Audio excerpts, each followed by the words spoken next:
वर्षा ऋतु का सुंदर वर्णन कर रहे हैं। लक्ष्मण देखो तो बिजली को, क्या चमक चमक छिप जाती है। जिस तरह प्रीत स्वार्थी नर की दृढ़ कभी न रहने पाती है।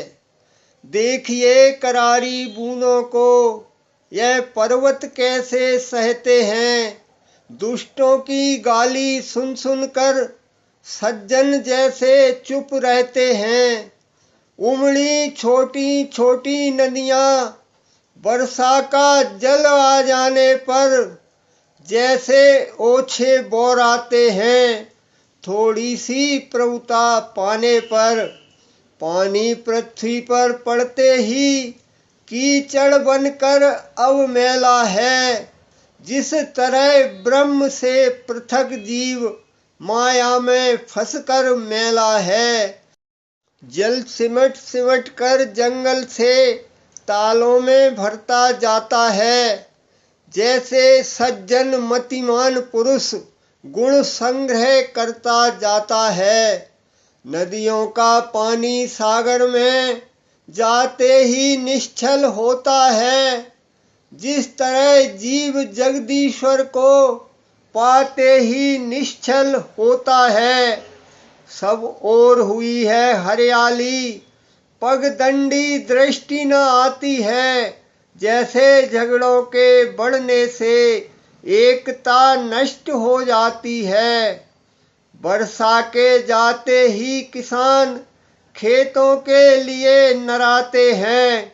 जैसे सज्जन अपने में से दुर्गुण दुर्व्यसन हटाते हैं।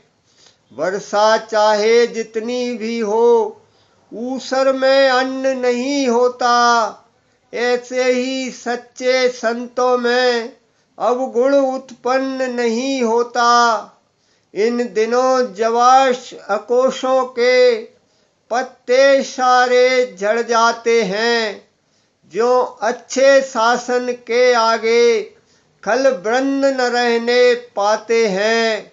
वेदव पछुआ के चलते ही बादल छितराते जाते हैं।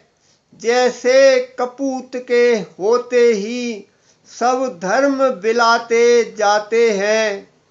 इसी तरह सत्संग में बीता चातुर्मास। उसी कुटी में शरद तक प्रभु ने किया निवास। राज्य मिले सुग्रीव को हुआ 3 साल। सीता सुध का ध्यान ही भूल गया भूपाल।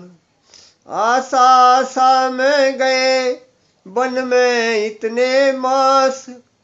प्रभु बोले तब भ्रात से होकर तनिक उदास। सुग्रीव श्री राम जी के कार्य को भूल जाता है। तब भगवान श्री लक्ष्मण जी से कहते हैं, हे लक्ष्मण, वर्षा बीत गई, अब शुद्ध शरद ऋतु आती है। मैं बड़ा अभागा हूँ, अब तक सुध नहीं सिया की पाई है। कपिपत का मुझे भरोसा था, वह भी मुझसे अब दूर हुआ। माया की महातरंगों में वचनों का बेड़ा चूर हुआ।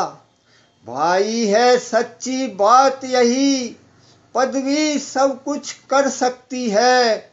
सुग्रीव नहीं दोषी इसमें, यह सब दौलत की खूबी है। जब तक मनुष्य कंगाल रहे तब तक उत्पात नहीं करता। जब वह धनी हो जाता है तो मुंह से बात नहीं करता। धिक है ऐसी प्रभुताई पर जो दुर्जन कर दे सज्जन को। लानत है ऐसी चांदी पर जो मिट्टी कर दे जीवन को। यह सुनते ही बोले लक्ष्मण, मैं पंपापुर को जाता हूँ। धन मद वाले मत वाले को बस अभी बांध कर लाता हूँ। भरपूर उसे शिक्षा दूंगा जो झूठा बनकर बैठा है।